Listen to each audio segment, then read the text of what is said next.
ভাই আমি তো এখানে আসছি আমার দেশ, আমি আমার দেশকে রিপ্রেজেন্ট করতে আসছি। সো আমি প্রতিদিন আমার বেস্টটা দিতে চাই।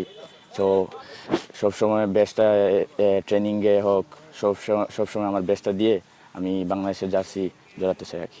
এটা জি, এটাই এটাই আমার আশা। আমার নাম আব্দুল কাদির এবং আমি একজন মিডফিল্ডার এবং লেফট উইঙ্গার। কোন দেশ থেকে আসা হয়েছে? আমি ইটালি থেকে আসছি। তো আমার মা বাবা সবাই ওইখানে থাকে, আমি প্রবাসী। আমার জন্মই বাংলাদেশে, আমি 6 বছর ইটালিতে গেছি। ইতালি কোথায়, রোম না মিলান? ইটালিতে আমি পালেরমোতে থাকি। পালেরমো, পারমা। জি, আচ্ছা। এটা হোম ডিস্ট্রিক্ট হচ্ছে সিলেট, ওসমানীনগর। ওসমানীনগর বাবু আমার অনেক ভালো, সবাই সবাই অনেক ভালো, সবার সাথে মিলেমিশে খেলছি। সো অনেক ভালো ভালো এক্সপিরিয়েন্স। আমি খেলি ইটালির ফেরমানা ক্লাব সেরিয়ে ডিতে, ফোর ডিভিশন। ফোর্থ ডিভিশন, এটা ফাহমিদুল যে জি জি ইয়েতে যে খেলে। পার্থক্যটা কি দেখেন, মানে এই যে ন্যাশনাল